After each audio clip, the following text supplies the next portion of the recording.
Hello po sa inyong lahat mga ka-crypto. Ako po si Pinoy Crypto Trader at sa video na ito ay atin pong pag-uusapan ang tungkol sa balitang ito kay Shiba Inu. Ito po ay yung kanilang pagsusunog sa kanilang circulating supply. At ngayong linggo na ito ay biglang sumabog po yung kanyang burn rate at tumaas po ito sa napakalaking amount na percentage at umaabot po ito sa 5,891%. Yan, sa mga bago lamang po rito at hindi po nakakaalam kung ano nga ba yung pagsusunog na yan, ay tinawag po nating burn or pagsusunog, ay ito po yung paraan na pagbabawas sa circulating supply ng isang asset, isang crypto asset katulad ni SHIB. Yan, kasi ang paniniwala po ng lahat, may teorya po kasi rito na kung pag nababawasan yung circulating supply, lumiliit or nababawasan na rin yung lumiliit or nababawasan yung supply, tumataas yung demand. At kung pag tumataas yung demand, ay dulot nito ay tataas na rin yung market price. Kaya ayan, bago po tayo magpatuloy ay nais ko lamang po munang bigyang linaw ang aking disclaimer kung saan ang nilalaman po ng video na ito ay hindi po ito isang financial advice. For education and information purposes lamang po ang layunin nito. Maliban po dito ay nais ko na rin pong magbigay babala na wala pong kahit anumang group chat ang Pinoy Crypto Trader. Kaya yan, kung pag nagsusunog po ang mga developers ng kanilang crypto asset ay marami pong nagsasaya. Kasi ilang beses naman pong napatunayan na kung pag may naisasagawang pagsusunog ay ang impact po nito sa market price ng isang nasusunog or nasunog na asset ay positive, umaangat po talaga. Kaya sa bawat nagsusunog ng token, ang mga SHIB developers, ay marami pong nagsasaya po ang community. Kaya yan, ano kayang impact nito? 5,891%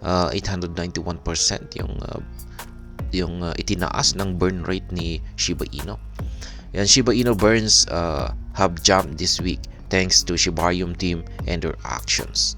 Kaya yan, yung nagdulot po sa pagsusunog na ito ay ang Shibarium team at yung kanilang mga desisyon.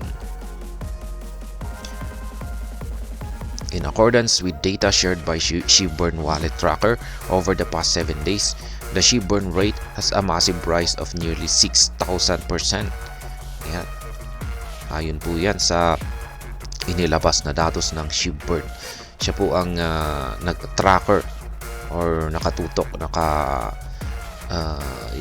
siya yung nagre-record yan sa mga nagaganap na burn rate or pagsusunog na nagaganap dito kay Shiba Inu. Yan, tapos nitong nakalipas na 7 araw ay yung burn rate ni Shiba Inu ay lumabas po sa kanyang datos na umaabot sa 6,000% yung kanyang rate. However, daily burns this week left a lot to be desired and remains in the red zone. As for the SHIB price, it has seen a major decline after surging by more than 14% on Wednesday on the Bitcoin ETF approval news. Ayan, yun nga lang. At ngayon ay ang presyo ni Shiba Inu ay nasa major decline. Ibig po sabihin ay bumagsak po siya. At nangyari po yan pagkatapos ng kanyang surge. Umangat po kasi siya ng higit 14% itong Wednesday. Ayan, sumaway po siya sa approval ng Bitcoin ETF. Ngunit unti-unti po siyang nagkaroon ng major decline. Weekly SHIB burns skyrocket, daily ones plunge. In a recent published tweet, the above-mentioned burn tracker shared that within the last week, a total amount of 9.4 billion SHIB meme coins was transferred to dead-end wallets and locked there forever. This move triggered the astounding 5,891.2% increase in the weekly SHIB burn rate. Ayan po yung pangyayari nitong nakalipas na linggo. Umaabot po kasi sa 9.4 billion. Yan yung nasunog nitong last week. And na-transfer po ito sa dead wallet. At wala na pong makikinabang dito na kahit sino. Kaya yan po ay nagdulot ng 5,891.2% na pag-angat sa burn rate ng SHIB. Yan, ito po yung actual na tweet ng SHIB burn. Yan, ang tracker ng nasusunog na mga Shiba Inu tokens. Ayan, meron po silang official website. Pwede na rin po nating bisitahin yung kanilang official website at ma-check po natin yung kanilang yung data. Ayan, na kanilang ipinapakita. As covered by You Today, earlier this week, the Shiba Inu team of developers led by charismatic Satoshi Kusama conducted yet another mammoth-sized SHIB burn, removing an astounding 9.3 billion SHIB from circulation. That single burn pushed the SHIB burn rate up by 27,510%. Kaya yan na rin. Ngayon naman sa umpisa ng linggo na ito, ayon po dito sa ibinalita ng New Today, ay si Ginoong Satoshi Kusama, siya po ang lead developer ng Shiba Inu, ay nagsagawa na naman ng isang napakalaking pagsusunog ng SHIB. Ayan, ganyan, ito po yung ganito po kalaki yung kanyang tinanggal. Nasa 9.3 billion na SHIB token. At ito po ay mas lalo pang nagdulot sa pag-angat ng burn rate ni SHIB na umaabot po ng 27,510%. Laki po niyan. Kaya yan, mukhang hindi gaanong tumatalab yung pagsusunog ngayon ng Shiba Inu tokens. Ayan, maski sunog sila ng sunog ay parang walang impact sa market price ni Shiba Inu. Kaya meron pong lumalabas na mga spekulasyon. Yan, kung totoo nga ba talaga yung pagsusunog na ito.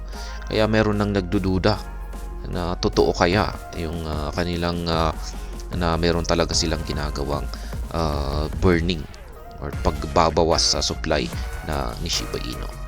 Pero naglabas na rin ng pahayag noon si Ginoong Satoshi Kusama.